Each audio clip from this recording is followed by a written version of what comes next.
actress answers the call to serve the country. Sergeant Arci Muñoz became a Philippine Air Force reservist in October of last year after completing her basic citizen military training. For 30 days, Muñoz traded the limelight for fatigues and combat boots to undergo various exercises. Now, she is calling on other women to join the field and make a difference as well. Let's now go above and beyond the headlines with Arci Muñoz. Sergeant Muñoz, reporting for duty.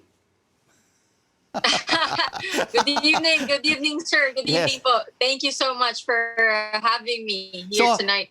30 days of military training. When is your next mission order? When will you be wearing a military uniform again, Sergeant Arci? Yes, actually, sir, it took me 6 months to complete my training because of the pandemic looming around. It's supposed to be just for 30 days, but I was also training while I was doing a show while we were in a bubble. So every time we shoot for 2 weeks and then for 2 weeks break, during those times, I go to my training. So it took me 6 years, really. It took 6 months. Grabe, 6 years. So, yeah, it took me 6 months. Na dapat is only for 30 days. So, Arci, so the next time, yes, sir. So, how did this military training empower you as a person, an actress, and a woman? Well, it actually... My goal really, when I entered the military training, is to inspire all women of this generation that you can also, to believe that they can make a difference. And they also can serve the country. Yeah. Because I believe that's why it's called basic. Because somehow we have, as a citizen of our country, we have to go through this basic military citizenship training. That's why I entered the training as a reservist to inspire my fellow Filipinos and my fellow women out there that if I can do it as an artista in this line of profession, they can too. So are you encouraging more of your fellow actresses in the business and women friends to take this military training? Yes, sir. I've been trying to also talk to some of my fellow actors, not only the women. So far, mahirap mag-recruit. Mahirap po mag-recruit ng mga artista. Opo. Parang kahit sabihin ko sa kanila, hindi, kaya niyo yan, you can do it. Diba? I'm sure you're telling them, RC, if I can do it, you can do it as well.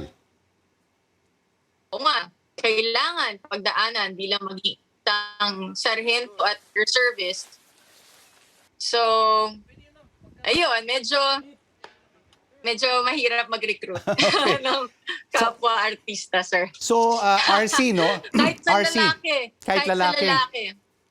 So, RC, let's now turn to the film industry. Yes, sir. When I still watch some of the Filipino films online and even previously on the big screen, I see women, you know, mga martir, being beaten up, taken advantage of, being left behind. Is this what the public wants to see? How can we change this kind of stereotype about women in Filipino films? Of course not. This is not what people wants to see. Right now in this generation, iba na eh. Women are really strong. Talagang mga palaban ng kababaihan ngayon. Wala akong nagawa na pelikula o isang show na hindi palaban ng role ko. So every time na meron akong role na gagawin, kahit kunwari the story is like the girl was heartbroken. Right. So she rised up from that. Alam mo, ang mga kababaihan kapag nasasaktan yan, lalo yan tumitibay. Di ba? Magugulat ka na lang, wow, she's glowing. Kasi natuto siya sa kanyang experience at alam niya ang kanyang worth. So, right now, women knows what they deserve. And they do fight for that. So, Diba? Alam na nila yung worst nila eh. so I'm sure, RC, you receive dozens of scripts to study, to read, because they want you for the lead role. So when you read through them, you always look for female characters that are strong, that have self-worth, and will always fight back for what they believe in. Of course. Of course, as an actress, people see me all the time. So I want to use this platform to influence women, not only by showing them na, okay, this is me in real life. A lot of people say na, oh, gusto ko namin si Arci kasi she real talk, ganyan. O pagkausap mo siya, talagang she pours her heart out.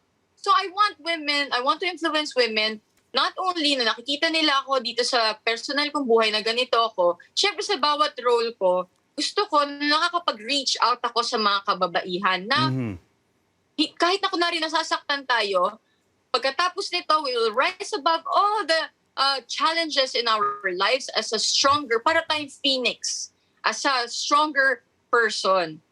At these are just challenges na talagang hinahasa tayo na pagdating ng panahon, Right. Kung meron man circumstances ulit na dumating na ganito sa buhay natin, we know how to face them. So RC, Kaya, yes, RC, namimili po ako ng role at I want a strong, empowered women in every role that I take. and briefly, RC, no, we have about 30 seconds left before the end of this interview.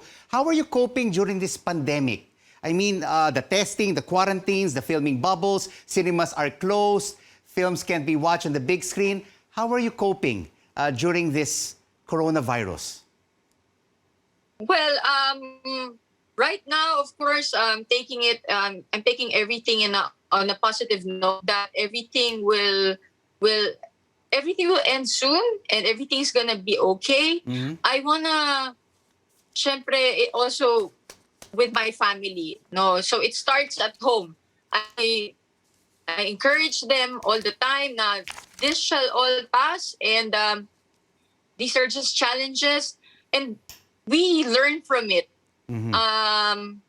Kumbaga, natuto ako na during nung lockdown, mahirap naman talaga, di ba? And then every week we get tested, and for sure you know that because you guys are still working there. Yes. And grabe, we're thankful. And it was really hard, pero life must go. Diba? These are just challenges, and for sure kung meron tayong solidarity and Okay. kailangan lang talaga natin na right now, ito lang talaga yung magpapatibay sa atin. Pero matatapos din po ito. I always take everything kasi na I look at the bright side of things eh.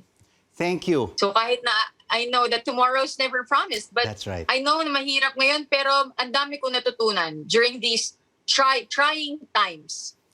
Yan. Sergeant Arci Muñoz, maraming salamat. Thank you so much for joining Thank us you so much, on sir. CNN Philippines.